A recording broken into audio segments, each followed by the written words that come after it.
when doing a big assault or a big heavy. It's about the time it took when I was printing the Tundra Wolves that I'm just preparing now. Started painting them today. All right, so I do have Grim Dawn open. Tell me if it's loud or not loud or anything. I'm not quite sure how it goes over the stream. I'm going to teleport to where I was at. And from the foggy banks, we keep going. We keep going north. Carnage looks recent.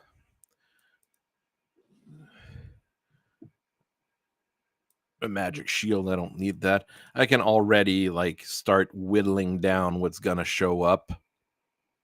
Physical, lightning, I know I want for now. My masteries, that sounds about right. Just you make your own item filters and they generate them for you. But I almost still want, I'm still thinking of going demolitionist for my second class, just so I have that area of effect attack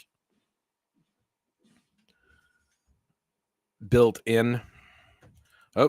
Oh yeah, that's the merchant. A merchant was captured by the monsters. Now he's really happy that you're saving him. And you can either just send him back home or try to extort him of some money. You get much better results actually being nice to him. Basically, you get a discount on what you're buying and better reputation from the city. So it's only good things. So this is the weird thing, I would say, let's say, in Grim Dawn, be doing the good thing the majority of the time, actually all the times that I can think of, is actually the right thing to do, which is odd in these types of games. Often enough, like you have to be morally dubious or whatever, and you to get the best rewards and everything. No, that is not as good as what I have. Okay, we're still exploring. Oh, there's a cave here. Not sure which one that is.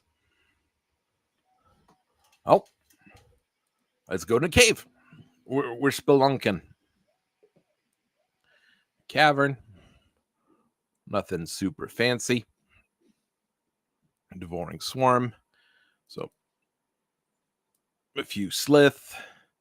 A monster shrine and not a celestial shrine, but that's good because it usually gives you one or two like end item for your level. So that's not a bad thing to get here. And I need good weapons, I need good armor, I need good everything. I mean, I'm currently like not running the best equipment ever.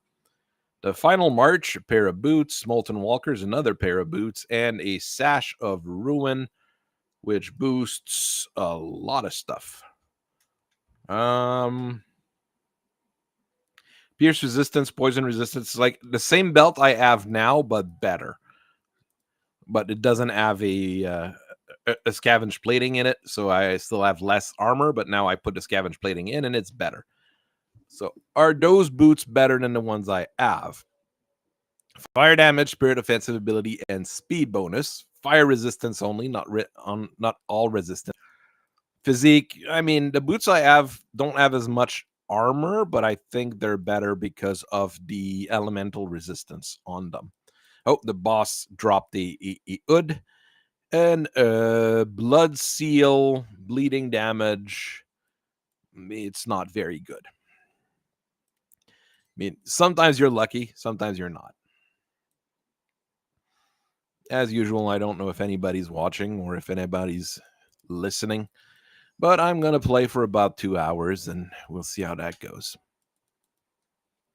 Basically need to relax after the couple days we've had.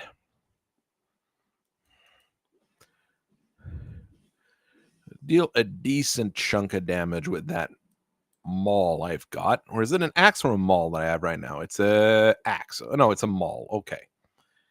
Oh, the Berserker Cowl I can equip. Oh, it does increase my damage by a fair margin. Oh, it's because it boosts my base attack savagery by 2 levels. So that's like straight up damage. Hi, David.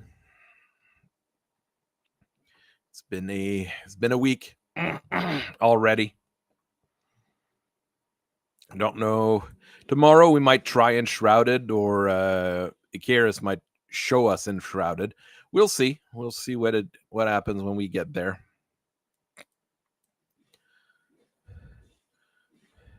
Is Berserk a skill, or is it something that triggers? Berserk item. How does that work? 60-second recharge. Okay, it's a triggered ability that gives you a buff for 12 seconds. Okay, it's not terrible.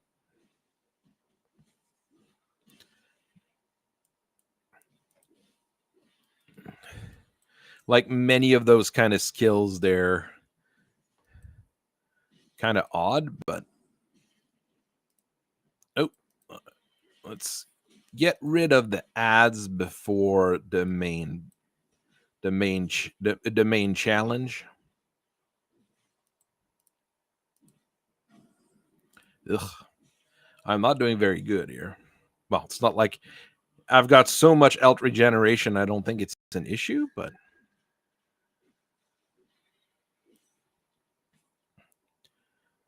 how does it?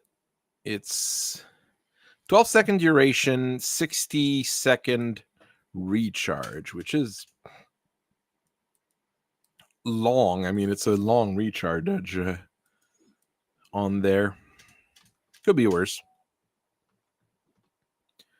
Oh, I got a level.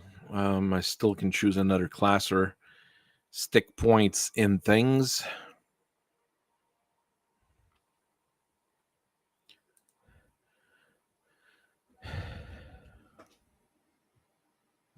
I'm thinking of what I want to do. I mean, this is free ether resistance, free pierce resistance. That's pretty good.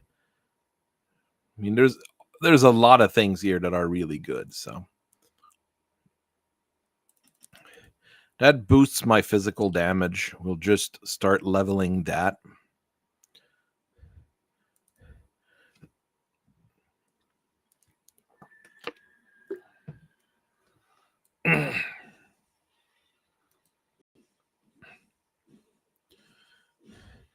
There we go. Things are dying. That's good. Could also like dual class and soldier. Wouldn't be terrible. It's really where you're trying to think like what your second class should be. So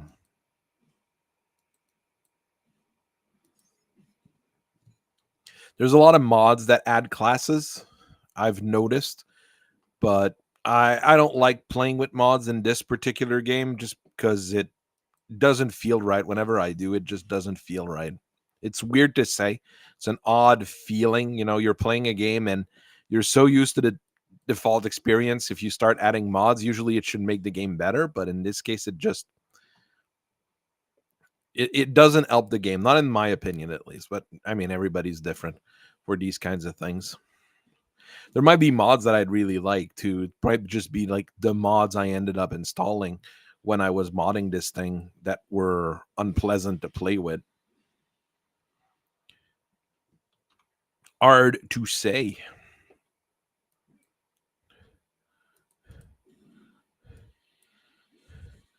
I mean, the monsters are still giving me very good experience, even though they're a little bit underleveled for me. They're still giving me really good experience. But that's because you level up really quickly at the start of this game compared to some others. It does slow down after a while, and you get into a rhythm of things.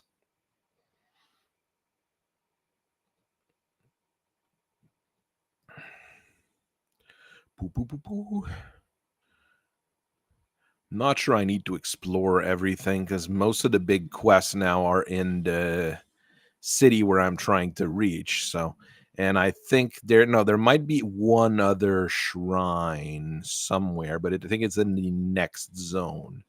There's one underground when you have to go underground to go where there would be a bridge, but it's broken. And then I think there's one other afterwards. Just piling up the cash a little bit. It's not going to hurt. Because, yeah, 26K is not too bad. I might be able to buy a medal. Because you need, like, it's one of the things you can equip a medal. Medals are generally decent buffs. See, or the bridge is broken. You can fix it by using scraps if you want to skip the underground there, but the underground has a shrine, so there's no reason to skip the underground. You want that shrine anyways. So I'm gonna go see if I can buy a medal. Might need level 15 to equip a medal. That's a new merchant I just rescued. Gives you a good chunk of reputation if you save them. No, I can equip a medal. Cunning, physique, everything. Health bonus, cunning, pierce damage, cunning, health. Like, there's not many of those medals that are very good, but I can buy a medal. Well, I bought one by just clicking. Maybe I should have looked at what I was buying. Oh, well, doesn't really matter. So we've got damage went up a little bit now that I've got that hood, but not bad. Well, let's keep going. Well, I mean, action RPGs like this, there's quite a few. Dungeon Siege was a very popular one a while back. A good old Diablo, Titan's Quest. I mean, there's so many. I can't remember them all. Most of them never did anything big. I mean, Diablo really is the one that was and is still dominating the market. Path of Exile right now is also a big one. And there's Titan Quest 2 that came out recently that I might want to try. I mean, there's a few floating around, you know.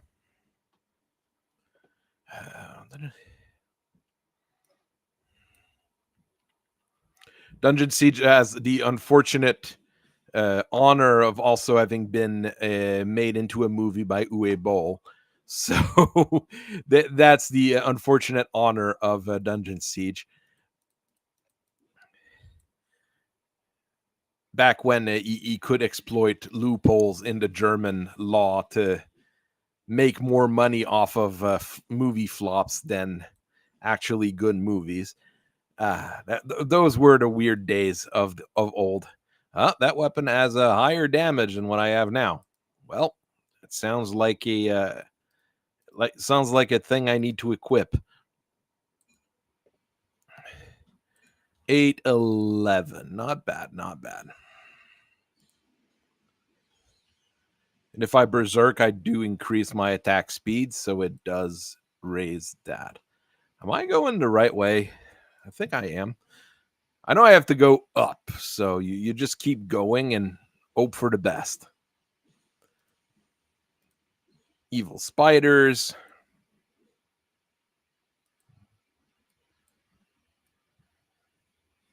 Oof. Games on Apple II. I mean, the Apple II surprisingly had many good games or games that were ported to other things.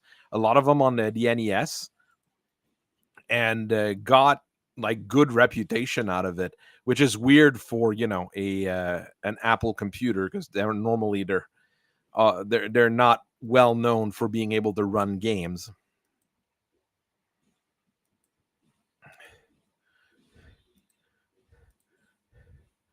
I mean, one of the big advantage of this compared to Diablo, it's a lot faster. Diablo 1 was extensively slow. Having rewatched someone doing a couple of Diablo runs, Diablo 1 was just so slow. It's insane. And it's insane thinking that I probably played 200-300 hours of that game easy. I mean, it was the only thing like that in a way, but oh well, a decent a decent ring. I'll take it. Yeah, the Villots ring is not as good. This one gives me better resistance, more damage, more damage, more damage. I'm going to fall in the same trap as usual and just look for the damage and not the defense. Well, it might be good here. I'm going to berserk against you. It's going to speed things up. An okay boss, I would say. Like it's a named boss for the end of that particular dungeon.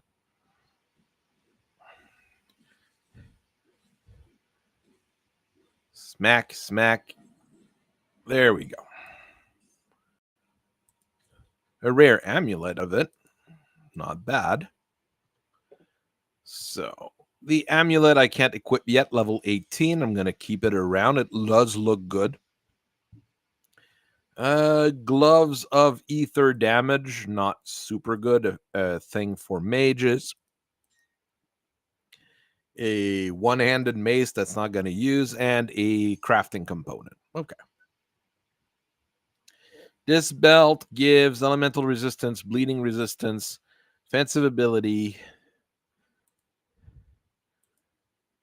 Doesn't change my damage a whole lot. I've got the same amount of defense. I'd lose pierce resistance and poison resistance, both of which are useful. There we go. We crossed the little underground there. We're now on the other side. Find another gate. Reconnaissance report. That's just free experience in a way. It's lore stuff. This guy tells me a blacksmith is lost, so I have to go and find the blacksmith. It's just one of those quests.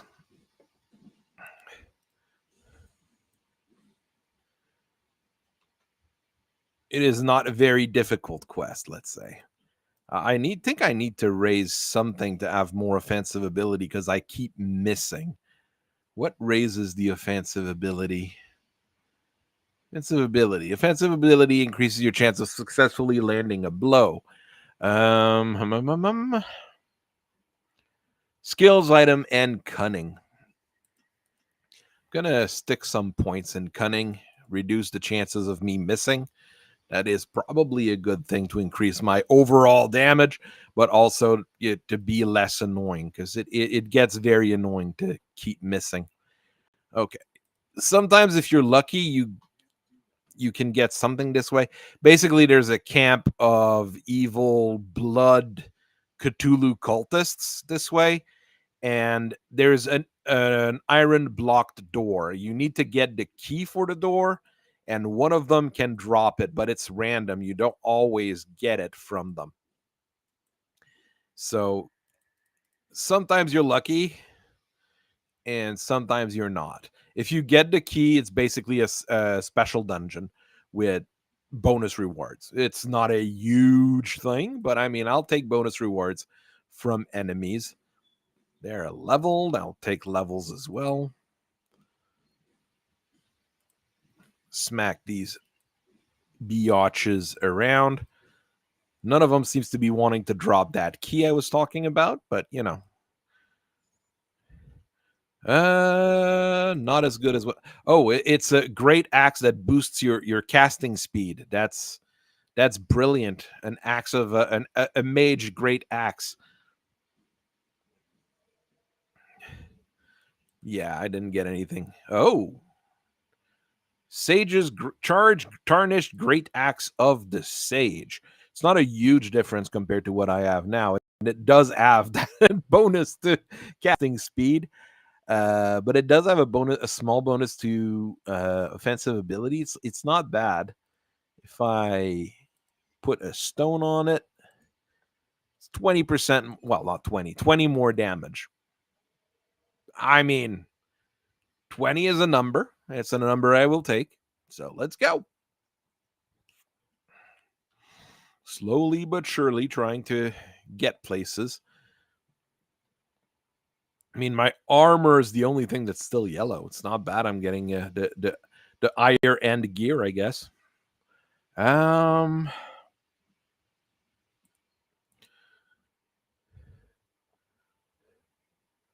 it's just a special attack. It's not huge. It's not huge either. Because the soldier is not a bad class overall, but a thing that boosts alt regen. I mean, if I wanted to make a real tank, that would wouldn't be that great because you don't have a shield. So demolitionist, what I'd like is the fire strike. It's this ability here that makes that everything that you hit, you always do area of effect damage. It is stupidly good, and that's why I'm considering going demolitionist for my second class. The problem is I drop savagery for that. And savagery currently deals a decent chunk of damage. It makes me more resistant. I'll just keep pumping this up. That's straight bonus damage because of an aura, so it's not bad. It's a thing that I'm always going to be able to use. I keep thinking of what I want to do later. Giant blood, giant mosquitoes. Okay, now the average goblin kind of guys, grobbles. I'm happy they just didn't call them goblins for once. You know, you're fighting something else. That's not a very good weapon. I mean, the weapon I have is not fantastic. It's not a huge, great weapon, but I don't know if the streaming's doing good because on my side it shows as it's like always buffering or something, but it might be just how Restream shows how it goes. There you go. There's the blacksmith. I'm just gonna take the blacksmith rather than because you have to choose like which of the two blacksmiths you want, this one or the other one. I'm just gonna take the easier one of the two.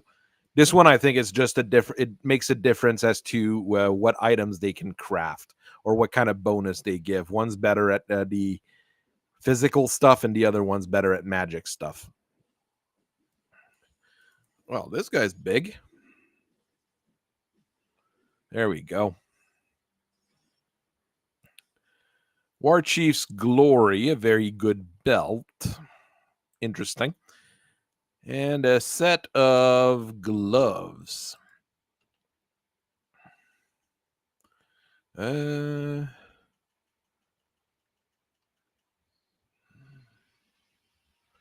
those boots are much better. Said a set of gloves. I thought there was a set of gloves. Okay, well, War Chief's Glory might actually be good. We'll see. It lowers my defense, but it raises my damage, raises my health. And for the defense, it's because the other one had a thing that just boosts your defense in it. So, wasn't there a set of gloves? Am I completely insane? I am partially insane, but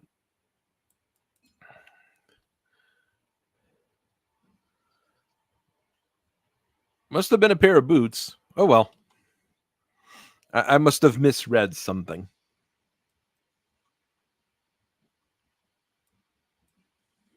There you go. Smack, smack, smack. Because right now I only do area of effect damage every couple of hits because of a special ability from the shaman. I am pondering.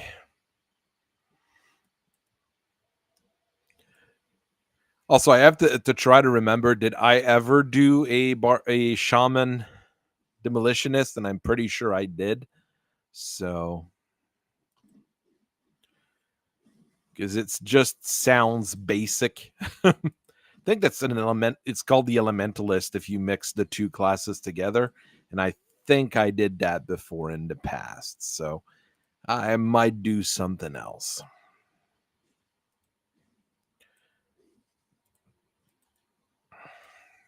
But I'm not sure what. Or I could just max out shaman and not worry about any of the other things. Okay, that's Mudrow. We are getting closer to our prize of where we want to go. But I am pretty sure there's another underground thing that I can go and upgrade. Oh, I forgot I could upgrade that. It's not a big upgrade. 15 physique gives me, well, more items that I can equip, more than likely, but also more it points and more health regen. And right now, health regen and it points is kind of all this character is. Got 3,000 HP at level like 15. That is an awful lot. All right, let's keep going.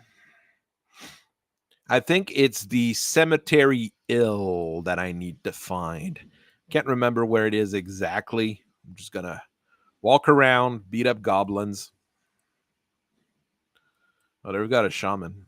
They have a shaman, so I'm gonna tell him that I'm the only shaman allowed. Only one shaman allowed per map, please. Break this, go this way, and more goblins.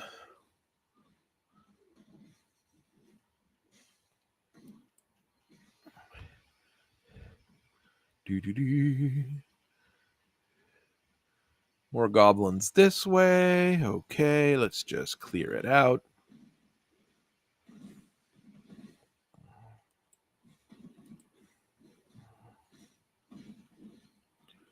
Oh no, the beasts are now despise me.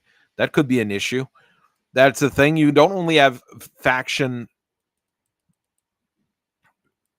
rating for the people you meet, the cities and stuff you meet. You've got faction rating for enemies. And when they go up, well, you start meeting more enemies and more things. So it does make the game harder, but it does give better rewards over time. Like nowadays, when a beast set of monsters gonna spawn, there's gonna be extra spawns at the next level you're going to have extra heroes, and at the final level, well, you get the nemesis spawns that are like special bosses. This is a bit fun. It's a bit weird when you fight like bugs, and you get like a legendary bug. But I mean, there we go, we've got a legendary spider right there. Oldian the Molten. It's a fire spider. Gunslinger's jacket. Well, not very useful because I am not quite the gunslinger here. I'm kind of the axe slinger. But the gunslinger set I've equipped a bunch of times on other characters. So, oh, I think that's the hill I was looking for. There's a hole there.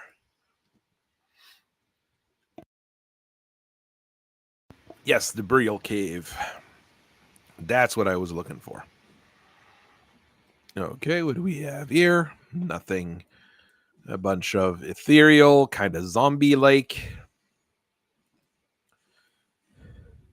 Basically, it's evil angels, because they're not really demons because there's already demons. They're like evil angels that have decided to try to take over the world. And you were possessed by one, but not long enough to become an evil creature. So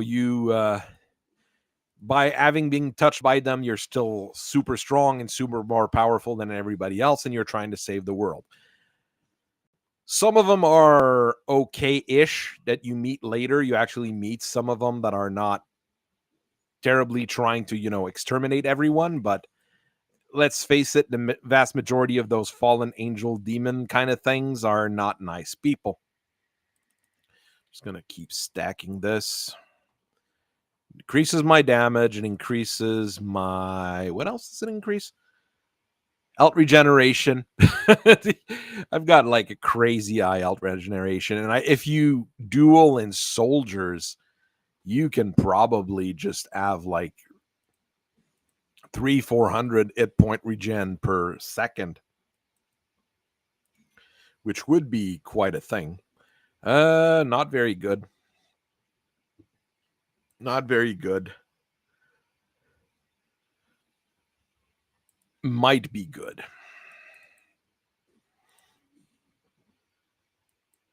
And we go here. Break that other crystal.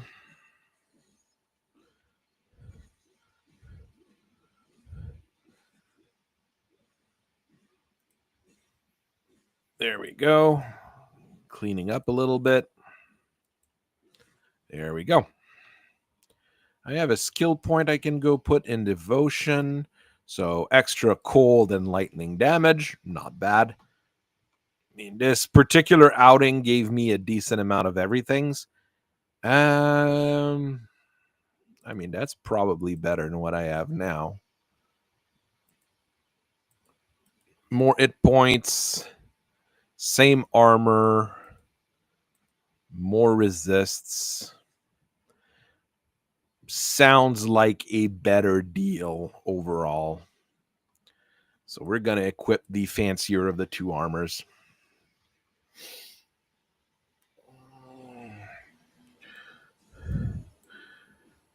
Really, I just came out of the cave. You don't need to attack me right away. You could have been nice and just gave me like a 10-second break. Oh well. The monsters are not kind.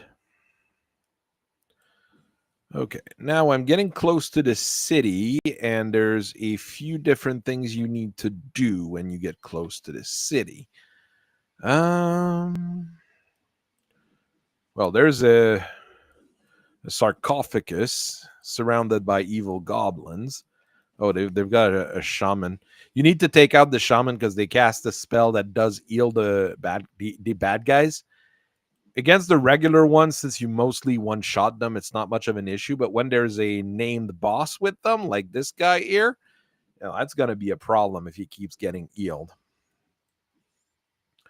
Sky Effigy of the Thunder, that's a magic user item, unfortunately. That would probably have given me a decent chunk.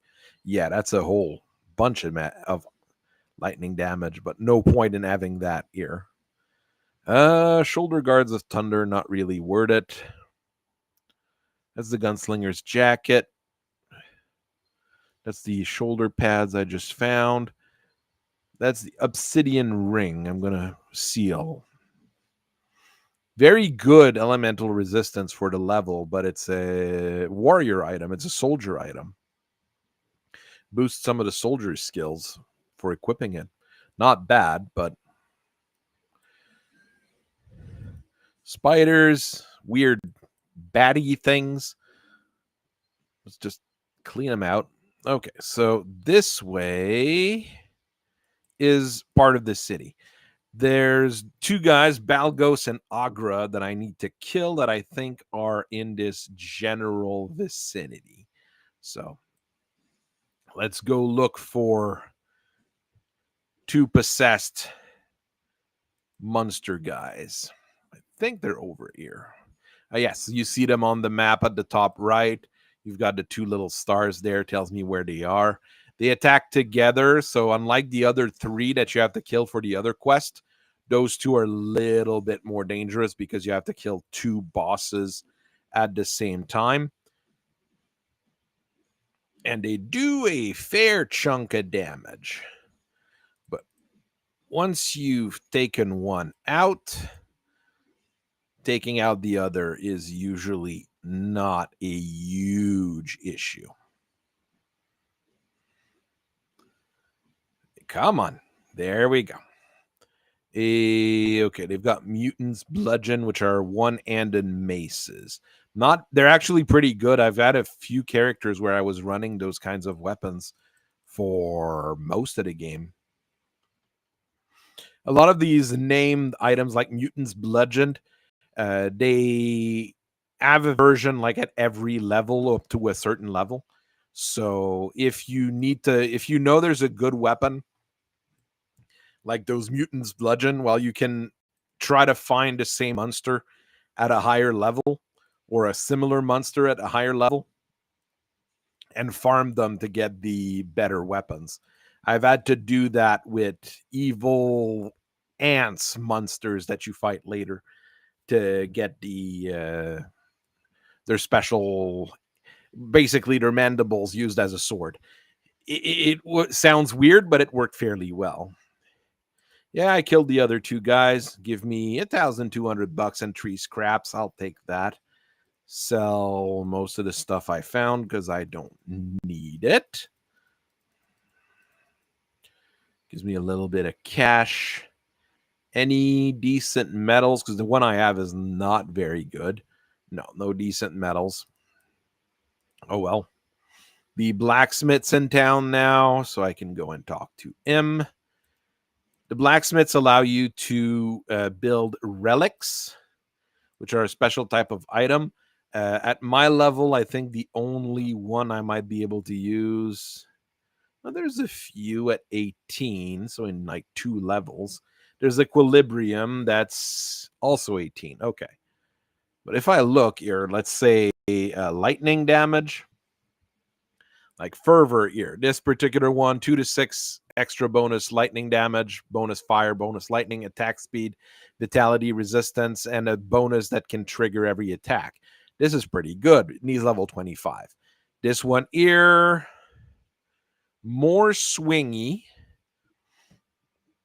and it gives a storm cloud that is basically a lightning attack that you can have. And then there's the upgraded versions of them, more or less at higher level, 35, and then at level 60. I mean, the other thing I do a lot of damage from is physical. There's more options for physicals, as you can see here. I mean, I can craft a Calamity, and at level 18, I'll be able to equip it. I'll stick it in the corner of stuff that I will equip maybe later. I mean, it's level 18, so I might do the lightning one later, but not right now. Just going to go and dump off all the components that I found. I mean, it's not a bad idea, was there? Can I equip some of the components? I'm going to actually check the components here. No, that's level 20. That's basically what you put every single boots. 18 regen, slow resistance, and move speed. I mean, you put that in every single boot that you have. I can put not much in the gloves yet. There's a lot of components that are level 20 locked. There's this one here that increases useful things, actually. I'll put that on. Gives me a little bit more resistance, and it also gives me a little bit more attack bonuses. I mean, I've got a lot of the components, so it's not catastrophic if I use some of them, like those ancient armor plates. I mean, and as soon as you get the inventor, you can start stripping them out of the equipment to help you out. So it's not a bad thing. This here is health bonus plus percent health. That's fire resistance, reduction in burn, and bonus armor. I'll put that on there. And for the boots, I'm not going to put anything. The metals, I can put a few things in.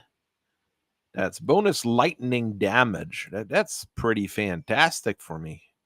I'll go and put that on there.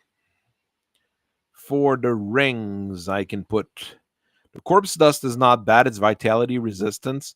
It's not an awful thing to have because it's not... Mine is not super high, but I'm not finding a lot of monsters with vitality attacks.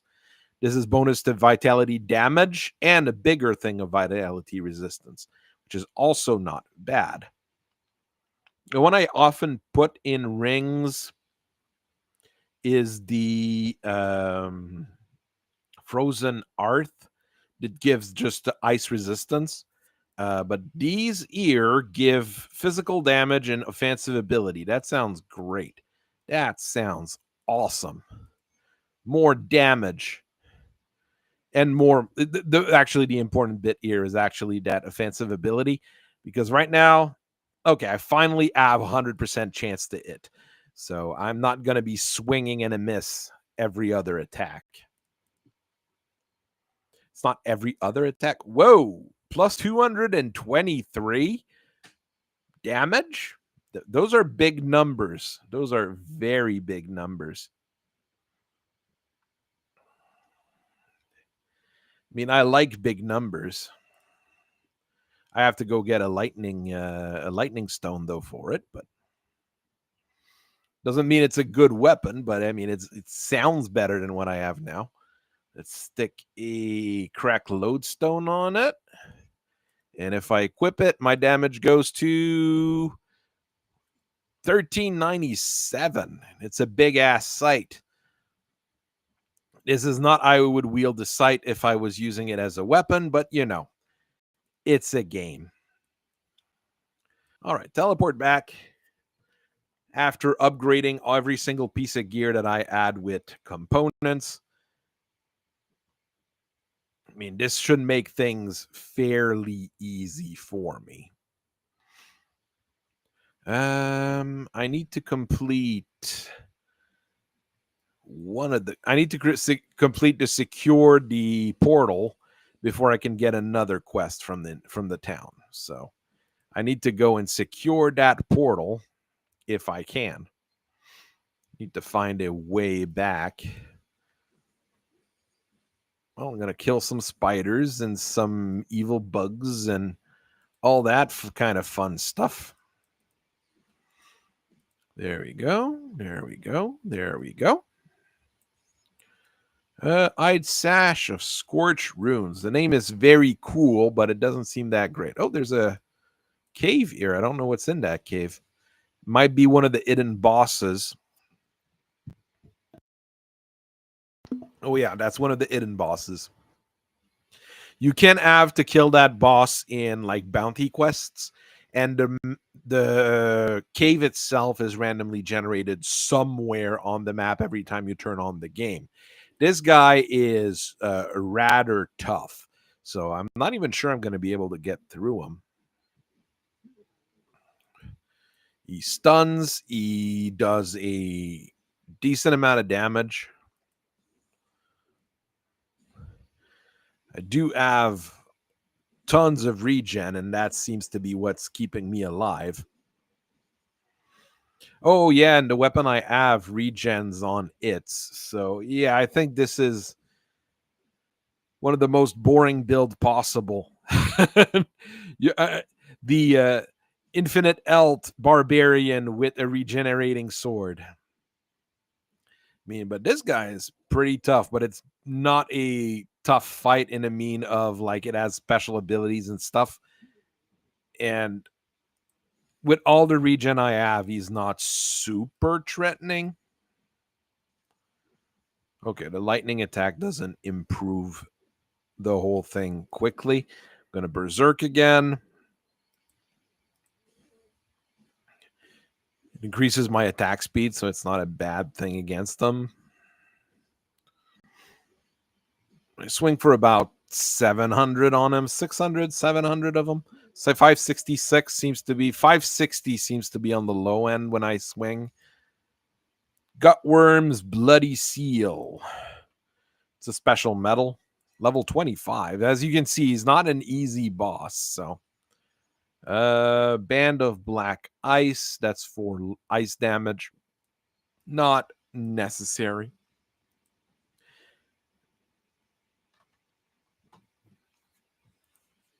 I mean, I'm sure I could do a lightning and ice build or something like that, but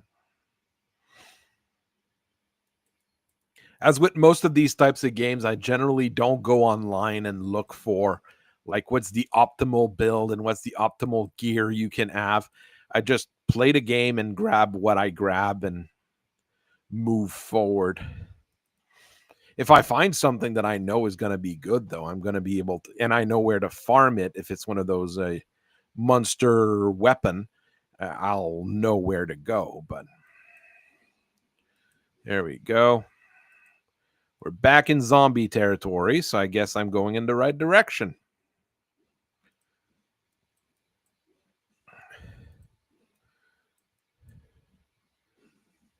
You can go underground from here. Is there something I'm missing? Nothing catastrophic. I'll just walk up instead of going on in the underground. There is a guy I need to go and meet. There's a cook. Yeah, we'll call him that. He's a cook. There he is. Ulgrim. He's a cook. Just like Steven Seagal in Under Siege. He's a cook, and it's another case of if you help, it actually makes things better. So I like games where being the good guy is actually a good thing.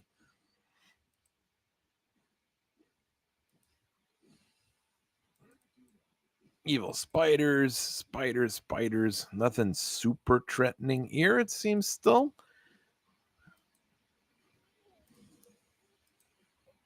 Bugs. The bugs attack me and they die. That's always fun. This leads to... First, you need dynamite to blow up the obstruction. Then you need scrap to repair it. This leads to two special dungeons, actually, nowadays. When the game first released, it didn't even exist. Then they added one special dungeon in that direction, and then they added a second special dungeon in that particular direction. So it's actually expanded the game a little bit. They've been doing that every once in a while. With major updates, you start playing and you're like, hey, I never went here. What's that? And oh, well, that's a new thing that they added, a new zone. And it's a new like special dungeon where there's special treasures and things like that. It's never anything like story related or anything major like that. Or sometimes it might be like you might get lore dumps and lore notice from it, but you don't get it's not necessary to complete the game, basically. And then this guy. Okay, well. Okay, that's max level. This here allows me to increase the chances to trigger the special attack, which it's multiple targets. That might be good. This would be a straight increase to my damage, which is also good.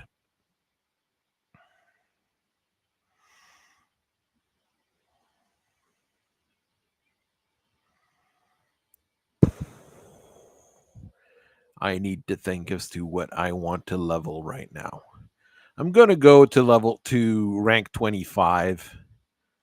Get this particular bonus added to my list of bonuses, and it'll raise my stats a little bit. Stats are not that. Do I have a point of this? No, I do not have a point of this to spend. There, I know where there's another one of those shrines, so I'll be getting the first special ability out of it. Kill more undeads. Oh, there's the gate that I need to clear out. There we go. There's summons a bunch of monsters. We just clean it out. Smack this guy. There we go. More zombies possessed by evil angels.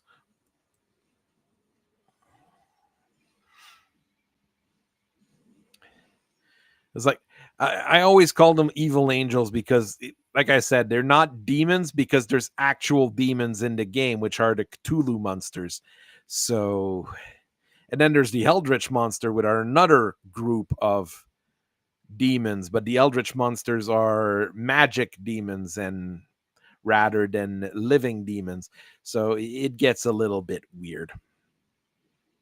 Here, there is a quest item, kinda. I'm just going to clear this out. So you get the cultist's order. And it says here, the ethereal presence in Burwich grows stronger with each passing day. We are shifting our operation beyond the city limits. Blah, blah, blah. Discuss here. And it says that Direni successfully sabotaged the water pump.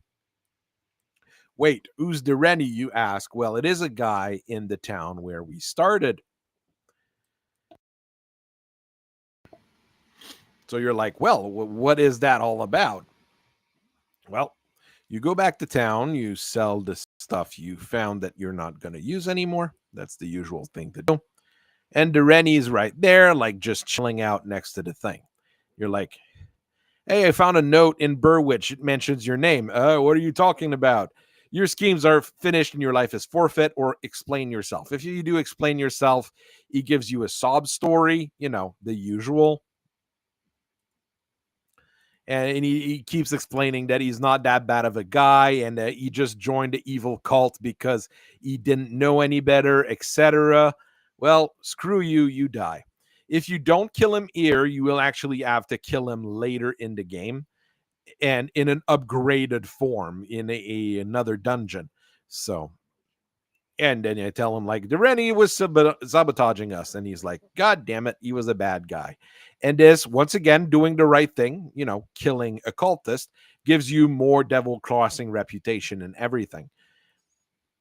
And being nice to him actually basically penalizes you. And I cleared the rift. And now we have to go kill Warden Creed. Basically, he's a guy who was so evil that people thought he was already possessed by a demon. So, could be a lot worse. Oh, we got to go talk to that cook guy we saved as well. Hey, Ulgrim. Cool that you're a cook and everything. He does, you can eat soup from him, and the soup regenerates your stamina, which you use to regenerate your health when you're not in combat. You haven't seen me use my stamina a whole lot because I regenerate so much health that I don't really need it. But, oh yeah, I need to go get the other quest here. There is another quest you get once you complete this quest. You can go talk to this lady in the back who was really, really scared of you before. And she's like, okay, can you help me? Oh, they did, yeah, those are your children. No, they're not my children. They're just orphans that I've adopted because everybody's died. Well, that's pretty darn terrible. What do you need? She wants fabric in order to improve the town. Well, that's easy enough to do. I just need to go find the fabric. I know where it is, so it's easy enough for me to go get. Same with Kasparov's apprentice. I kind of know where she's at. So let's go do these bits of quests. Ooh, give me a second. My 3D print just went all over the place.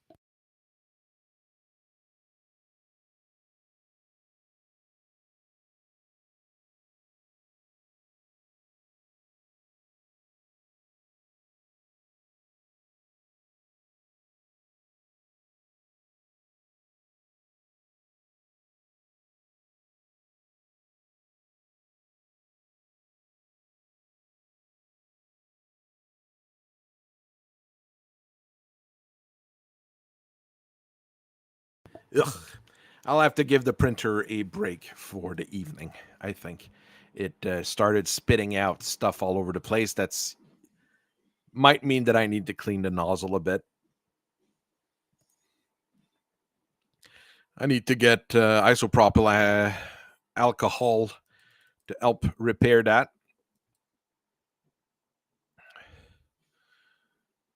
All right. Not finding much here, but let's keep moving.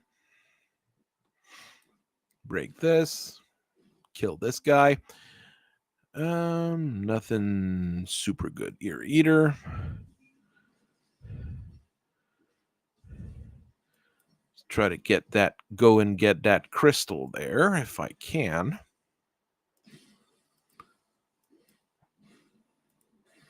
There we go. That should help. Oh, there's a whole bunch of them.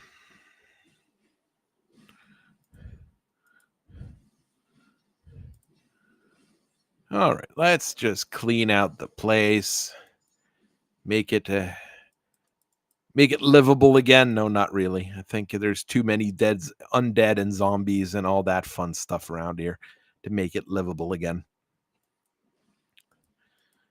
All right, let's keep moving, keep moving, keep moving, keep moving. I say that as I keep fighting all the monsters that are trying to swarm me. Come on, guys.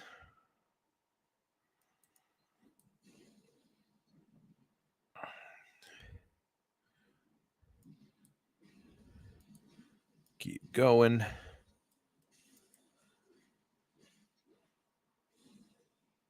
Not finding much in terms of items, though, which is a bit sad. Oh, there's a totem of a monster challenge. It's a Forsaken Ether Warped challenge. So there's going to be a bunch of Ether Warped enemies. Arminix, the Regenerator. Well, he wasn't very difficult. Another Berserker Cowl, like already have, so not fantastic. Massacre. Well, with a name like that, it can only be good. Oh yeah, it's a. I add that axe before. Yeah. It is pretty decent. Decent for both fighters and for demolitionists, but it's still more damage than ideal right now. Good chunk of bonus offensive ability as well. So, 1505 from 1450. So, yes, it is better than what I have now in terms of raw damage. If I went demolitionist for a secondary class, it would be even better. So, maybe. Okay, this way is the where you get the fabric. So, abandoned waterfront. One of the thing with fire damage, another thing that's good with it is that I know like where you can easily get stuff to make fire damage go up really quickly. And fire damage go up really quickly, and it's a well-known fact that swing big weapon, make numbers go up is always good. Okay, this is a special dungeon right now. Monsters are tougher than they're supposed to be. Whenever you go to a place that says dangerous domain, that's like a special dungeon. Sometimes they're very complex, sometimes they're very simple. This one's very simple. There's just an evil giant rat thing. Wasn't very threatening, but I mean, it's free experience, free equipment. Poison platinum amulet of scorch runes, not super great. Those are really eye level shoulder pads, and I it's one of the names that I remember, so it probably is decent. Those are very good pants. Very important to get the best possible pants. Requires a lot of physique though. But they are very good pants. They are fantastic pants. I'm raising the skill gauge at the bottom here, which does give me bonus stats, but I don't think it's enough for me to wear those pants. I need an extra 20 physique. Those pants don't give me any extra physique though. But they have a very good piece of equipment. And oh well, I've got another ancient plate there, so I can just do that. I'll get myself to 275 and equip the very good pants. I mean, it increases my armor to 177, which is better than what I had by 20 or 30 points. Because the armor, like it says 64 for these pants I have now, 195 for the others. So you'd expect my armor rating to go up a whole lot. But because the way the game works is really based, it's BattleTech based. Let's go with that here. For all the BattleTech players out there, the enemy when they hit a location, and your location gives you the armor rating. So right now, if I get it in the legs, I've got the maximum defense. So I should put my legs forward when I'm defending, which is a weird thing to say. But if you look at everything else here, my armor is quite varied. The belt, I think, increases the defense on the legs as well. I'm not 100% sure. I'd have to do the math. or it might be one of those things that increases everything by a little bit. But yeah, right now I've got my overall armor rating is 177, but if I get it in the legs, my armor rating is much higher. Then you take out the damage from you take out the resistances that you have, which are, well, quite varied. Since there's like 10 types of resistance, 1, 2, 3, 4, 5. Yeah, there's 10 types of resistance. There's a lot more variance there. The rarest resistance at this point in time is physical. Physical resistance is the rarest. All the others are about the same kind. Well, the elemental resistance are the simplest. Then poison, pierce, vitality, and ether are kind of equal, like the second tier. Bleeding is its own thing. Chaos is rarer, and physical is the rarest, because there was a period of time where everybody was always at 80% physical resist for everything, and it was so easy to get that no monsters like ever dealt damage to you, because everybody like deals physical damage as their most basic thing for the largest numbers. So they rebalanced the game that way by lowering physical resistance. So you actually have to wear armor and not just get 80% physical resistance, which was an issue for a while in the game, from what I understand. And yes, I remember playing it for a period where, I mean, my physical resistance was insanely high. Actually, all my resistance were at 80% all the time. So there you go. Cleaning out these little guys here. There we go. I'm looking for fabric. 3 pieces of fabric. They're in chests randomly generated around here. So I'm going to find it. I just don't know exactly when. Those are actually fairly high-level gloves. I'm finding better equipment and better equipment, so we'll go with that.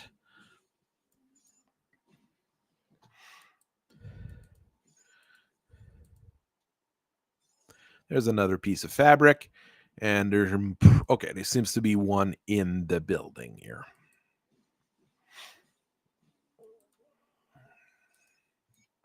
There we go. I've got all 3 pieces of fabric. There's a lore item here. The Arbor Master's log basically tells you that they were sending a whole lot of prisoners, and yeah, most of them were terrible human beings to begin with, but sometimes it looked like they were sending a whole lot more prisoners than they should to the warden. And that's because the warden was doing experiments under the city, because the warden's not a nice person.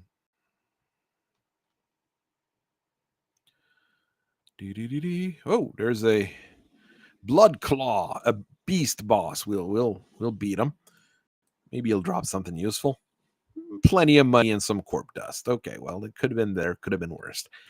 Let's break this. Nothing in the bookcase.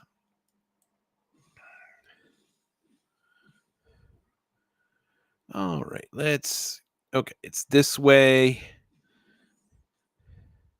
And then down here. Then you triggered this.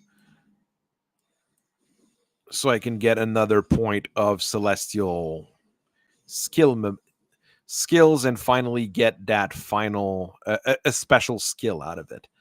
I'll show you guys how that works in a moment.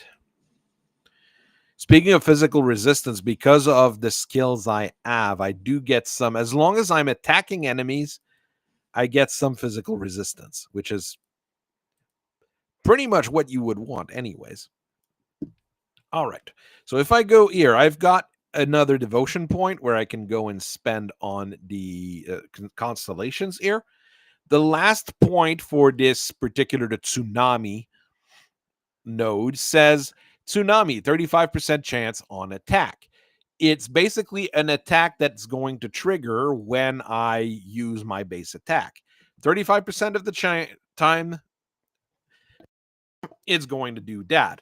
And it's going to do 62 to 89 cold damage, 18 to 83 lightning damage, 20% of the main and weapon, so my weapon damage. And it gives some penalties to the enemy. So that is actually quite good. And this is the base level. It'll level up.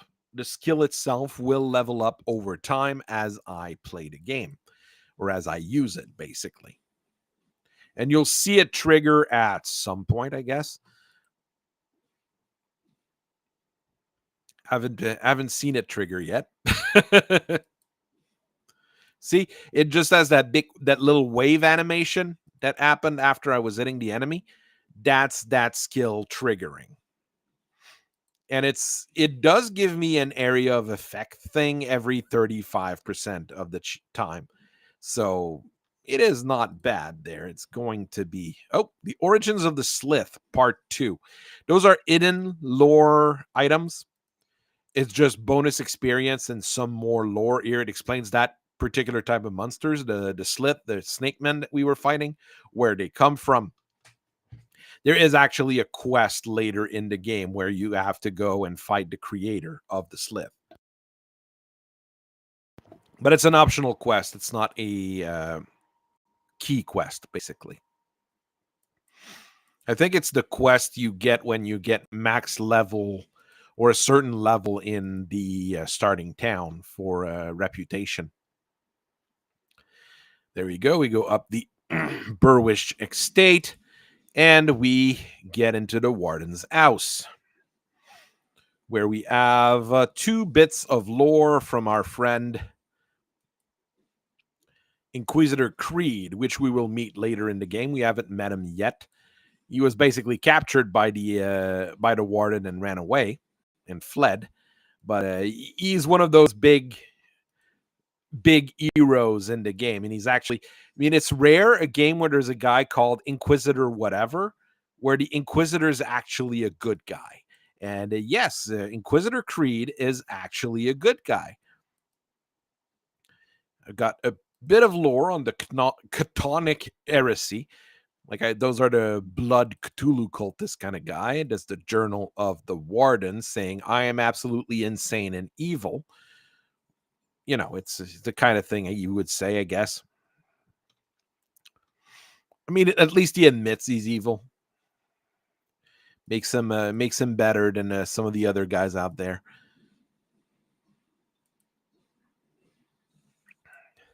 Then again, a lot of the bad guys you fight in this game, they are very bad guys. They're not just, misunderstood malcontents. No, sorry. They're not just malcontents. They're actually evil people. Okay, so I rescued the inventor's apprentice, and she's the one who does the inventor work. So the first thing you have is salvage, where you can keep either the item or the add-on that's in the item. That basically means that everything that I put in those items here, I can always recycle now. I level enough that I can put that calamity thing on there. That's an extra 23 damage. But also a bonus to my offensive ability. Now I've got 100% chance to hit on normal monsters and 13% chance to crit. So that's a good start. The obsidian ring is elemental resistance, which is good. I'm comparing it to that Slith primal ring. Defensive ability and bonus health. It's not that great. That pendant, though. Now let's see. The one I have gives increased health regeneration. Okay, this one deals bonus damage, attack speed, increased armor, elemental resistances. Yeah, that particular thing is better. This one here, I had put an add-on in. I'm going to keep the add-on and put it on the new amulet. So that's what I usually do in this game when I found a piece of gear that I like or a piece of upgrade that I like. When I find a piece of gear, I'm just going to downgrade. I'm going to go here. I'm going to strip it out, and I'm going to put the thing that I was upgrading it with the new item. So we're just going to sell the stuff that I found that I know I'm not going to use. Is that ring any good? Yeah. Cold damage I don't really deal enough of, so it's not really worth it. The obsidian seal, it gives you 18 armor as a ring. That's pretty weird. But still, gonna go talk to the lady over here that was wanting some fabric, and you'll see the magic of things. Instantly, we've got a few more fabric covers and things. It actually makes the place more livable. I'm not eye level enough to put this armor on. It actually might be better than what I have. So I am going to keep it. And do this. That's the amulet I add. No, that's another amulet. I don't need it. Can go look here if there's any items. I mean, the massacre I've got here. Is it better than the one I have? It's a little bit more fire damage. Not worth investing in. There's a set of pants. That's a vest that you would use with another class here. Stuff is fairly high level in my stash here. That sword's really good. At level 30, I probably want to switch to that sword. It's tremendous amounts of damage. And it's two-handed, so that's good for me. So that's the same sword we saw earlier, but the upgraded version. This one is really, really good. +2 to all skills and shaman. I mean, this will be at level 65. I would use that sword, basically. Level 65 is really high level, though. I think you'd have beaten the game already. You'd be on your second loop. So it'd still be a very, very good sword, but it's not something that I'm going to be using, immediately.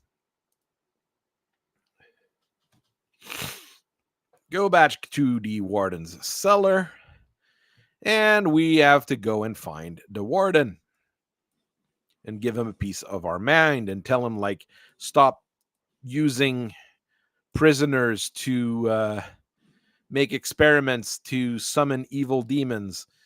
The kind of thing you always have to tell wardens when you meet them. Here, it's actually a secret passage. You don't see it on the map. It just speeds up the travel between the different zones here. There's not much in this particular zone outside of enemies and potential loot. So I'm not terribly worried about missing anything, let's say. So I'll just breeze through things.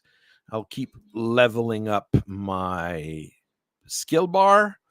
So that's more health, more mana, more stats in general. I'm like at 291 now for physique. I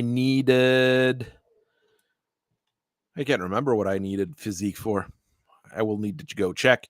Oh, there's a shrine there, though. A shrine of monster fighting for bonus loot. Loot is good. We'll go and try to get more loot.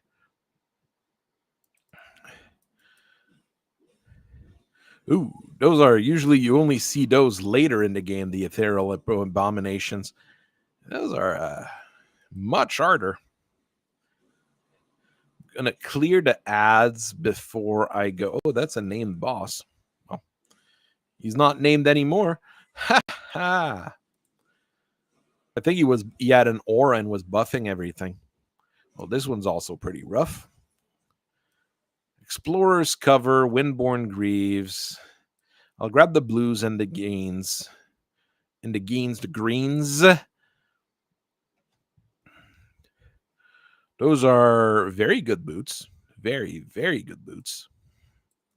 Lose like 1 point of elemental resistance, but much more defense on the boots side of things. Oh no, the ethereals have started disliking me. Those boots, the Windborn Greaves, they require level 20. Cold damage, a lot more movement bonus. That's a nice if you're going to if you want to walk fast. That's the part of a set, the Explorer's cover. The Explorer set is nice for one thing. It gives you like tons of speed if you have the whole set. It's cool. It helps. And I mean, in games like this, movement speed is fun if you're one of the speedrunners or something like that. But it doesn't give any ARD bonuses. It's mostly like bonus movement speed and like basic stat bonuses, alt regen, things like that. So I'm sure there's builds that use it to get from point A to point B really quickly, but I've used them when I had no other better armor kind of floating around. All right, well, we've cleaned out a bunch of the weaklings there. Nothing in that particular thing. All right, let's go this way. More spiders. I mean, if spiders grow that big in your country, you not only might you be in Australia, but you might just be like very bad lucky. That would cause all sorts of issues. And spiders are generally okay to have in your house every once in a while because they will eat bugs and things like that. I generally enjoy having a couple spiders, not a huge nest or whatever, but then again, I don't live in Australia and I don't live with spiders that are about the size of a small dog, which wouldn't be possible in real life, but that's a different discussion altogether if you start looking at giant arthropods. We can discuss giant arthropods, but that would be something most people would have no interest in. uh,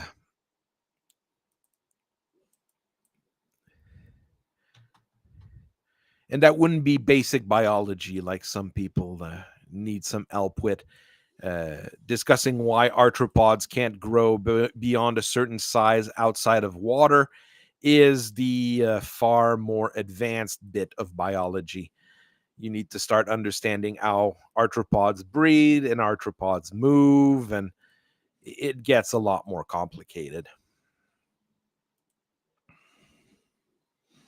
Even I don't understand most of it, to be quite honest. I just know it from having studied it for video games and for RPG purposes, trying to figure out actual ecology, whatever, however you want to say it, for an actual campaign I was running.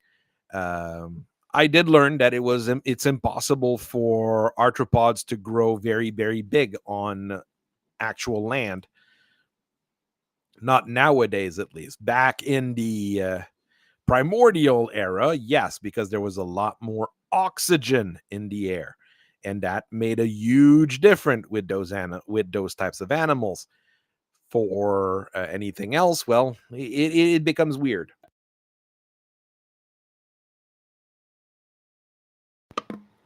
Which goes to discuss that if you want giant bugs and giant things like that in your RPG or in your game, and you want to explain it in a actual fashion, you'll need to say it's magic because there's no way around it. It has to be magical if the insects are giant. Of course, that is a valid explanation in many games and in many settings. It's magic. It is valid. And some people who design settings or talk about stuff, they really don't like that particular thing. But yes, it's magic. You ain't gonna explain shit is a appropriate answer when dealing with things like giant insects. And yes, it is because of oxygen, because of how they breathe. They don't breathe like through the nose like we do, or through gills or anything like that. They basically breathe through a mix of osmosis and stuff. I think I'm going in the wrong direction here. I'm just killing monsters for no reason other than killing monsters. Because I'm having fun talking about giant insects instead. mean, it's not a bad thing to talk about. It's a different thing to talk about. I don't think a lot of people think about that. That is a very much a me thing when I'm dealing with like trying to figure out a fantasy setting or something like that. I will spend too much time trying to figure out how ecology will work or how dragons work and et cetera, et cetera. I had a full write up on how dragons could evolve from existing lizards. That was a whole lot of fun trying to write that.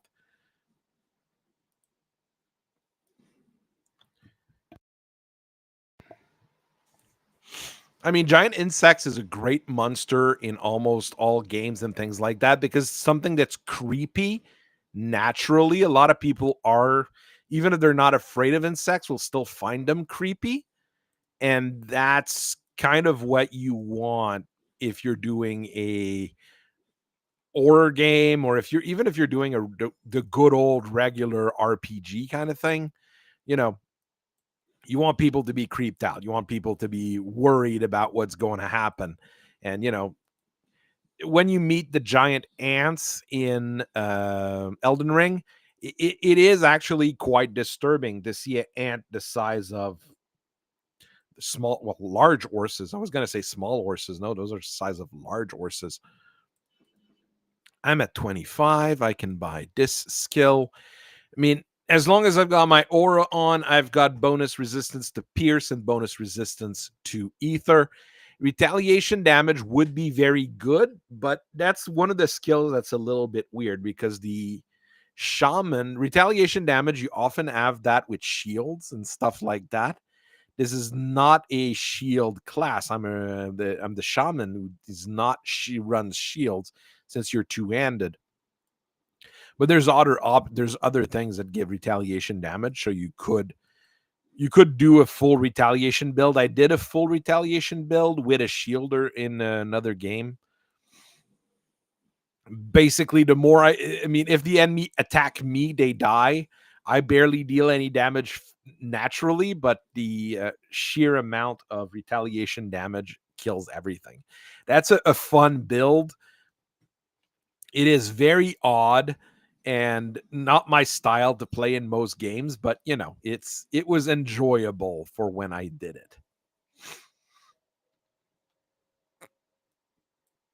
And I mean, if you use shaman as your secondary class, it might be a good thing.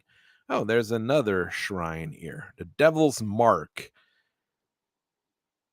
Okay, it's a rifle that summons hellhounds. Sure, we'll take it. So now I have to look at what I want to get because I want to get this lightning ear, the Tempest, because it's more lightning damage. So that's important for me to get. And I want to go get that Spear of the Heaven at some point as well. If I want the lightning, I need 5 purples. I need purples. If I want Spear of the Heaven, I need 7 reds.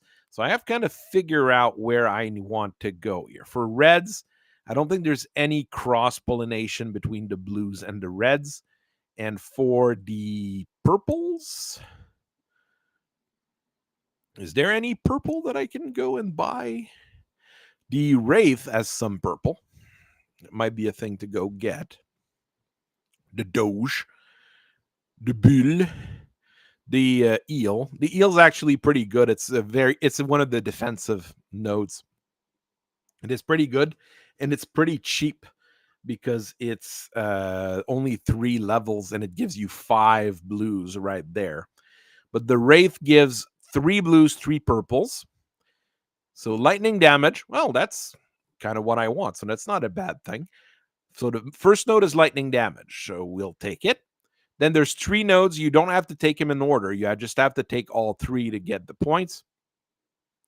Energy absorbed from enemy spell, lightning retaliation. We were talking about retaliation just a second ago. That's not bad. Middle one is spirit. Not bad. Retaliation damage bonus. Ether resistance. Not bad.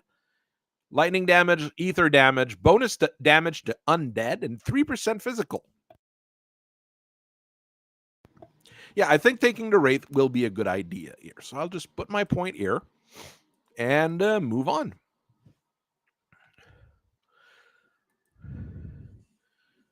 I mean, there's usually things, if you look at the devotion charts like that, there's usually things that are better than others or things that are more useful for your build or builds in general. Like we said, the eel is pretty good. For 3 points, you get 5 blues, and it's 3 defensive nodes, basically, things that are just good to have as a defensive implement. So, not a bad thing to have in general. So, I'm going to have to clear out this place a bit. There's a whole lot of zombies, which is what I like this game. From this game, you do get a massive amounts of weak enemies to smack around, which is very satisfying. It's very satisfying to play Elden Ring and fight the really tough monsters all the time and have to do like the very fancy fighting and dodging and everything. But here it's just I'm walking around with a big ass axe, chopping down undeads and giant spiders and evil bugs and all sorts of things. That is also extremely rewarding. There's a reason I play these kinds of games, to relax myself every once in a while, because it is very satisfying to just swing a giant axe and kill things without having to worry too much about, do I need to do this and that and the other. Well, a monster shrine. What is that one was a lot easier than the one we just did. The Reaper's Touch. One-ended axe. Okay. Crushing gold band of soul warding. This is really good. And a ribbon of corrosion. Like, they're giving me all the good stuff here. I don't have an attuned lodestone, but okay. This ear I can easily put in. It increases my damage. I put that in, it'll increase it even more. But it also increases my ether resistance, regenerated per second, health, all sorts of things. So that's very good. This is also a better ribbon overall than what I have. But if I equip it, my damage does go down because this has a very, very good upgrade on it. When I get to town, I'll basically strip those 2 things from their add-ons and move them to the new items. Well, one of them I don't need to because I had a spare one. The attuned lodestones, you need to, I think it's an item that you need to build from the craftsman. There's a like the base items that we've kept finding, the orange things that fall on the floor, the basic components, those you will find, you'll keep finding. But like at level 20 and above, like I am now, you generally have like better versions of the same things or upgraded versions of the different things that you can build from the craftsman, which is what I will probably have to do once we go back to town, which will happen when we get to the next waypoint, which is incoming. But I'm going to clean out the area first just to make sure it's safe.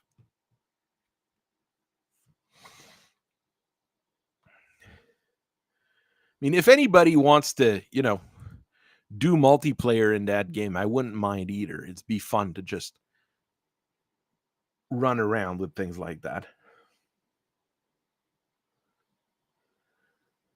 Oh, there's some people that are way better than me, you, and anybody that I know at video games, to be honest, David. I am not very good at video games. I love playing them, but that doesn't mean I'm very good at them. This I might go put up. Okay. Well, I'm not going to do anything really fancy. Just sell this. I'm actually going to equip the quest reward armor because it's much better in terms of raw armor than what I have. I'm going to take the add-on off of the other one and put it on this one. I mean, it puts my armor rating at 249. I mean, my chest armor is now almost as good as my pants.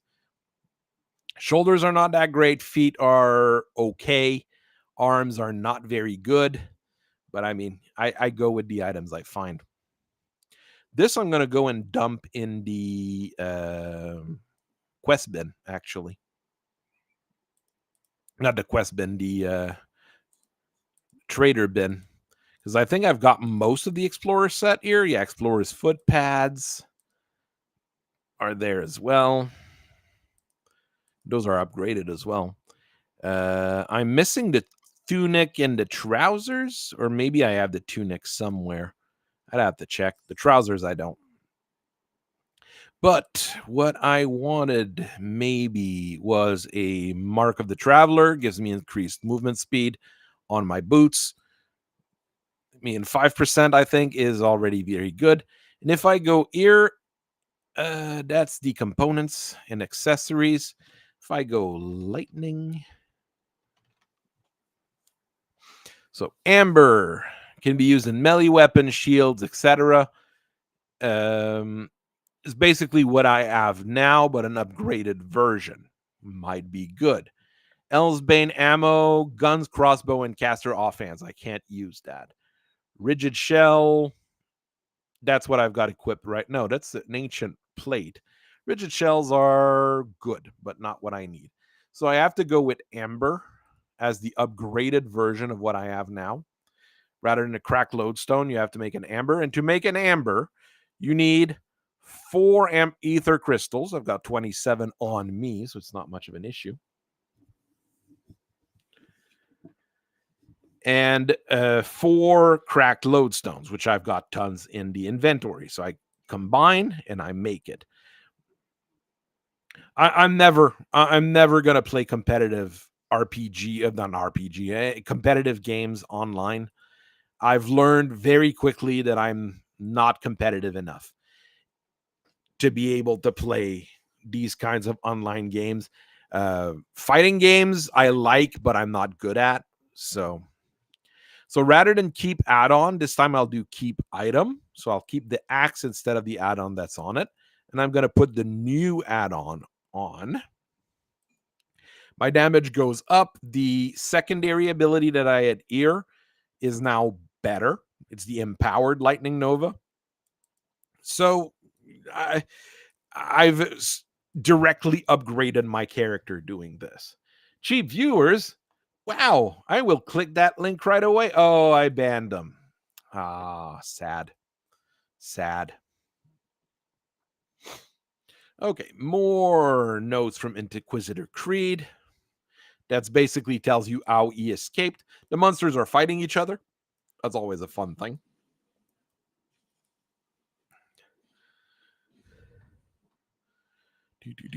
I'm sure there's another component I would be able to use. Or I might switch from bonus lightning damage to bonus physical damage at some point.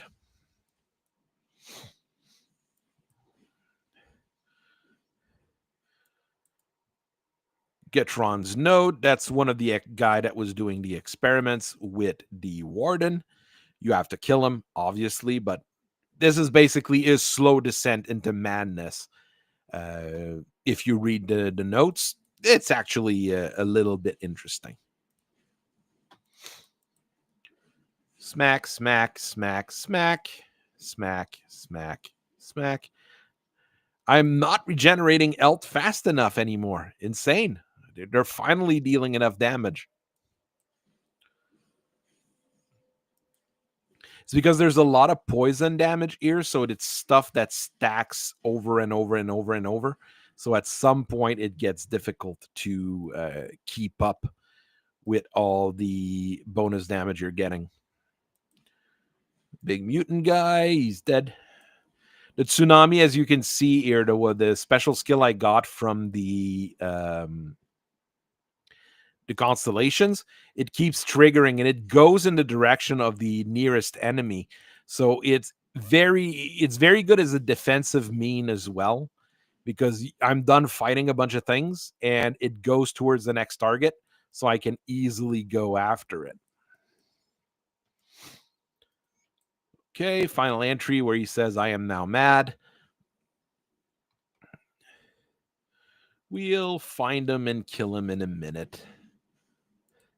I was actually surprised. The first time I played this game and I got here, there was those Gertrude notes. I was reading them because I read the lore the first time around. And I was like, when I actually had to fight him, I was like, well, that's fun storytelling. You know, you're fighting him, you're reading about the guy and his descent into madness, and then you actually have to fight him. That's kind of fun. It's not super incredible writing or anything, but it's a thing that I don't expect from a game like this, basically. All right. Oh, food rations. Food rations refills your stamina when you find them. They can be pretty essential to find in some places of the game. Right now, I still regenerate a decent amount, so it's not critical that I find them all, but it's pretty useful. Oh, a nicer chest. Might have something good in it. Blade Dancers and Guards. Not terrible, not great. It's a nightshade equipment, but it's something that I might consider using at some point. All right. Well, where's the... Okay, it's down there. I have a level. Gonna start maxing this out. I mean, decent ether protection, decent pierce protection. It's an aura, so it's always on. It increases my general armor, my general defensive ability. I mean, the retaliation damage is not very good, but the defensive ability is pretty good because it makes the monsters have more chances to miss and have less chances to crit. Crit is the biggest worry. Whenever you're playing an action RPG like this, it's the enemy crits that are the biggest problem. Oh, the cat needs food. My kid's bringing the cat food because she won't let him sleep if he doesn't feed her. Sad facts of life when living with a cat. The ferrets are not as buggy about that, but if they don't have food or water, they do start acting up really quickly. So I've noticed that I better keep the ferrets happy. This is not where I need to go, but there's usually a couple cool treasures this way, so I will try going here. Okay, they don't have... Sometimes there's a totem as well here, one of the monster totem that gives a whole lot of items. So I always try to go here just because of the potential rewards of going this way. Nothing fantastic, but hey, it's experience.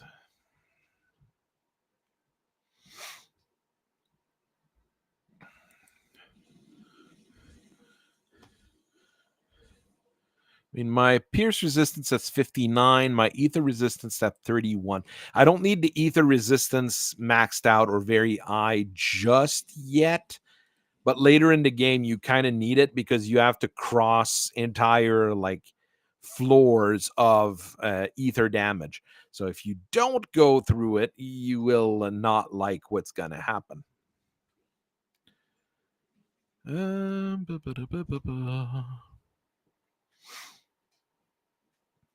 Trying to figure out where I need... Well, I know where I need to go, but trying to figure out what's the best route here to kill the most monsters, get the most rewards. There's a boss down there, so that's a good reason to go this way. Ferrets are really weird. They do take a decent chunk of both time and dedication. They need a decent sized cage because if they don't have a big enough cage, they're gonna go stir crazy. So it's it's not an easy one of the some people might think it's an easy pet to have, but it is not. But I know you have problem with mices, and ferrets are very good at catching mice. So if you trained your ferret for that, maybe they'd be able to help. All right, well, it looks like I have to go this way. Inner laboratory. All right, let's clear out this area. Well, there's a bunch of guys spawning behind me.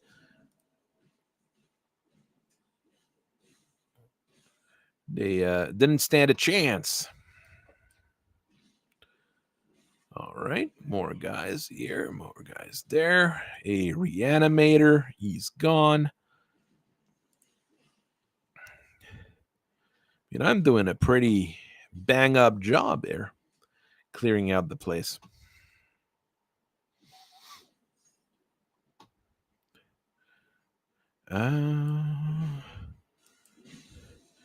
Yeah, that's further in, which will lead me to the final boss. But that's not what I want. I just want to clear out the place, potentially get one or two good items out of the lot. The experience is still okay, so no bad things there.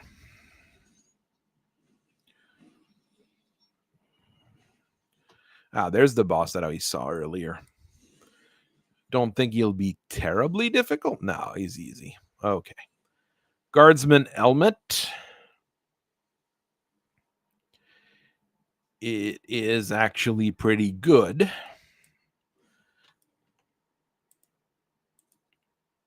Oof, but it reduces my damage by a huge margin. Like, oh, it's because savagery goes down 2 levels. It's because my base attack skill, which is savagery, is modified by the Berserker Cowl. I mean, it's a good pickup, and if I was to level things up, it might be better. Don't think it's essential. There's Gertrude, the guy that we read about his fall into madness. He's not going to be with us very much longer. But I mean, we freed him from this nightmare of being a possessed monster dude. Clear out these little dudes. Okay, well, I guess that clears this bit out. More evil eye floaty thingies. I'm not gonna go get 110 gold. I'm just going to walk. Well, steel pieces, I think, which in a world that's falling apart, steel is far more useful than gold. Let's be very honest. Unless you're starting to build all sorts of electronics. If you're building electronics, you will need gold. So that's the problem with gold, let's say. I'll go with that. Gold is fancy, and you can make all sorts of money and jewelry out of it, but it's not super useful if you're just fighting monsters. But once you start building electronics, you still need gold because that's going to be your best conductor. So there's a reason why gold is still worth a lot of money. And it's not just because it's fancy. That's the other research assistant, the Warden ad. We have his notes on the side here. But I just taught him a lesson. All right, let's just clear out the trash mobs here. And we're going to go kill the Warden. The Warden's the first real tough boss in the game, I would say. But he is not super threatening.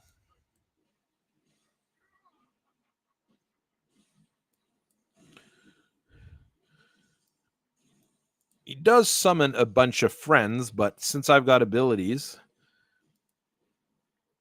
it's not as bad. Once you kill him, well, the first time, he does the usual. It was only my first form. and turns into the super version of himself, which is I think he's going to be easier to beat than the giant goblin that we had to kill earlier. So yeah, he is annoying. He slows, he stuns, he does a whole lot of stuff, but I've got enough elt regen that I can go through him fairly easily. That's a decent rifle, but I don't need rifles. He's got his notes telling things how they work. Mulduin's clothes. Acid damage. Not essential. Nothing. He's got a special item, a special shield, and a special hammer. Since I don't have ether damage selected here, they didn't drop. They didn't show as they dropped. But that's a special shield. That's a special mace. And if this is what you're actually building for, ether damage, you can go back and go and kill him and farm him until I think level 40. At level 40, he stops dropping anything fancier. So you'd have to go into the second loop with harder difficulty to be able to get a better version of that same weapon. But there's other monsters that give, better equipment for that. All right. So we killed the warden. I'm going to sell the stuff I found because that I won't use. This is good, but I don't think I'll use them. Those are good, and I might actually use them. So one-handed sword, that's a piece of... That's crafting equipment, tainted brain matter. So we go talk to the captain that we've been working for since the start, and he's really happy that we killed the warden. And then he tells you to go speak with Mornay, which is the captain's boss. So there you go. And now he tells you that you have to go kill the bandits. So that's my next step, is to go and fight some bandits. Might sound weird after you fought an evil warden, demon kind of guy, but your next step is to go fight a bandit. To do that, you need to repair the bridge. You could technically repair it before, too, if you just wanted to skip part of the quests and everything, but you need 6 scraps and 3,000 iron bits. I've got more than enough iron bits, and in scraps, I've got 37, so I think I'm good. The bridge magically repairs itself, and on this side, we're going to have our friends, the Cronley gang, bandits. Those are really fun because they usually there's a few of them that have special helmets, like these guys here. They're fire helmets that boost fire damage. So if you're doing a demolitionist build with fire helmets and fire everything, these guys are going to be really good to farm. Same thing later on, there's upgraded versions of these guys that have ether helmets that do the kind of same thing. So if you're doing an ether build, it's also pretty good. So this is where you kind of learn how to farm some enemies, because you're going to be fighting those guys for a couple levels here. You have to do a full quest to go and kill Cronley himself, the boss of the bandit gang. First, we have to kill one of his Lieutenant Edmund Shanks Doyle. So Shanks is now dead. Well, not quite. And then we say rest in peace. As a bandit leader, I am kind of okay killing him. Sorry. Yeah, my wife had the sniffles this morning. I'm starting to have the sniffles myself, I think. Oh, well. Well, we can't go that way because a huge thing has collapsed, so we'll have to go another way.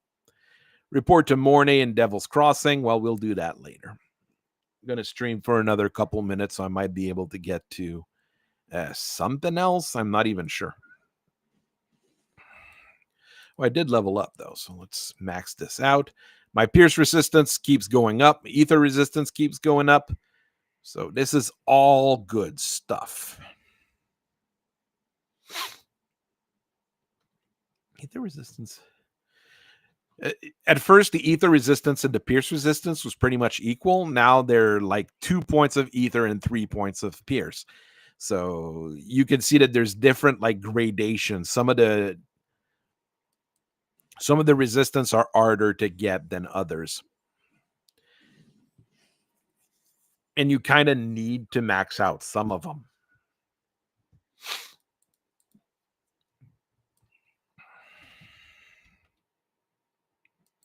Pierce resistance is a little bit surprising because it's the base damage of like a lot of the gun classes and the assassin. So it's a little bit weird that it is decently easy to level it up, because I would expect it to be closer to physical damage in terms of how the resists are done. But I guess that's just how they planned out the game.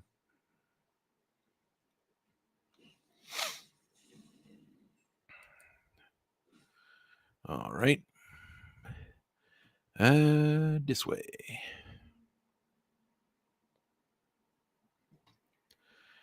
I should get to the Kaimon's Crossing here. Yes, that's where I'm at now. I kind of know where I'm going, as usual. Kaimon's Passage, the scriptures, the first passage. Basically, there's a preacher who's been raising an army to fight evil, and we're finding some of his scriptures here, and that's where he was. And this guy's trying to kill his family. Isn't that funny? No, it is absolutely not. Is your family in there? Are you insane? Stay out of this. It's for the best. Look, things are bad, but we can't lose hope. Others have managed. You survived. You can too. That will kill his family. I come from Devil Crossing. It's safe there. Safe. What is safe anymore? Blah, blah, blah.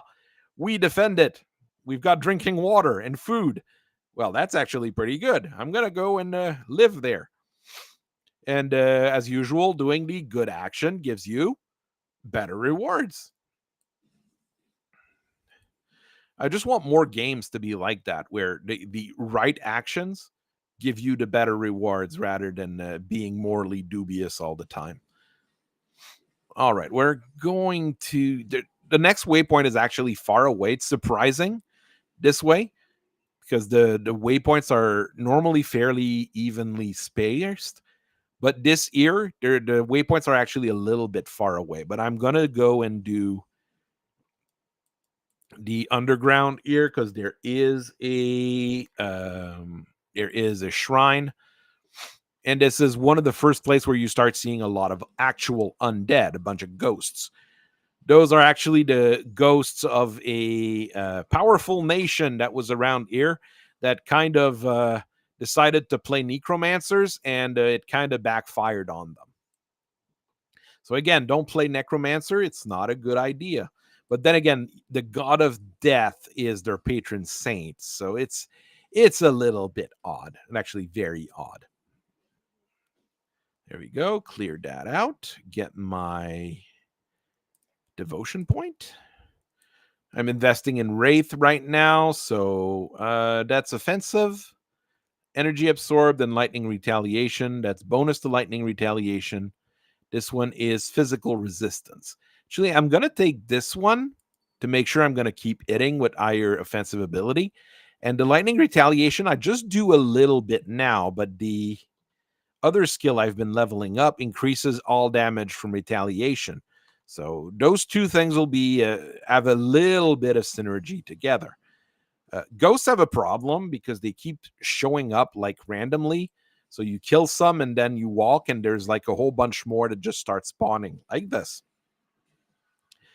But the undeads are actually a pretty good source of items and equipment. Those ghosts often drop weapons that do ether damage. If you're in the ether damage realm, like magic crossbows that do ether damage and spectral swords and stuff like that. So it's not... They're good to beat if you're in that particular thing to look for. There's a Wild Caller Decapitator. Well, that's a nice name for a weapon. Ooh, this guy's a bit rough. I'm going to Berserk. Increases my attack speed for 12 seconds. Swack, swack, squack, squack. I'll grab the aggressive field spolders of whatever. Oh, well, there you see a spectral longsword of spines.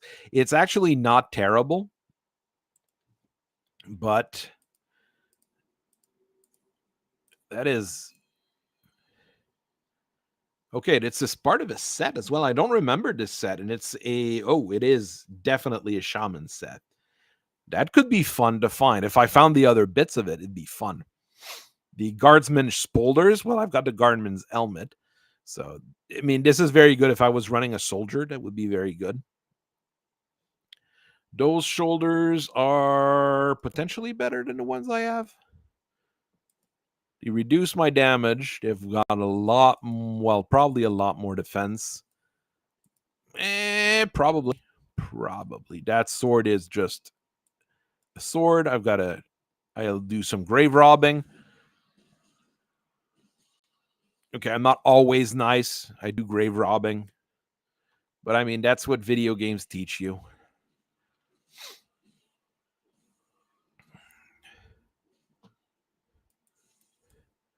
There we go. Trying to... The problem with all set items and all these types of games is that often enough you only find like one or two pieces of the set and not the entire set. It's always sad, and often enough, it becomes obsolete too quickly for it to really be great. So that's a bit of a bummer.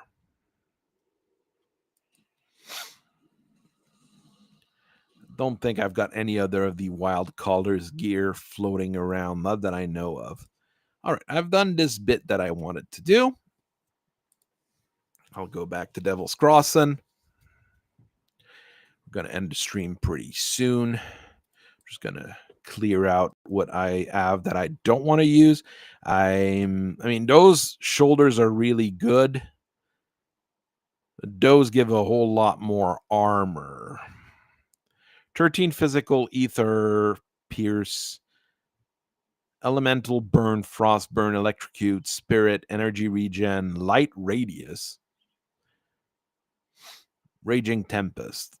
I mean, I think I like those better. I'm just going to use those. Those I'm going to go and store. I think I already have the guardsman helmet, but actually going to store them in my personal stash instead of the shared stash, just in case I want to ever use them or whatever. I don't know where to find them. So I need to dismantle the axe that I have to keep the ember, because I don't want to lose that ember. That it didn't cost me a whole lot, to be quite honest. It was fairly cheap to build, but recycling is better. So this is the Wild Caller's Decapitator. The skins is probably an armor, and cowl is an helmet. So it'd be pretty cool to get all of that. It is very heavily focused on lightning damage. And it gives me bonus to... Okay, it's this skill here that I don't have any points in. That's basically a AoE nuke kind of attack, which is pretty good. I had a build that was running that for a while. Oh yeah, I need to go talk to the guy I rescued. He's here with his family. He gives me a ring that's okay, actually. But I think the rings I have are better at this point. Yeah, they are. But I mean, if you haven't found any good rings, that's a decent ring to get for a lot of characters. And Mornay is going to tell me that congratulations, you killed the lieutenant. Now go and kill the actual boss, or go try to figure out how to kill the actual boss. So our next big quest will be to go and kill the boss of the bandits. So we're going to end that tonight on previously we've killed evil zombies. Now we're going after bandits. Often enough, it's the opposite in video games, but that's how it is in Grim Dawn. So I thank everybody for watching. I will see everybody tomorrow. I do have a video dropping on the Vanquisher, and I'll see if what I stream tomorrow, or if I'm not feeling too sick tomorrow. We'll see what we do. So I hope you guys have a nice day.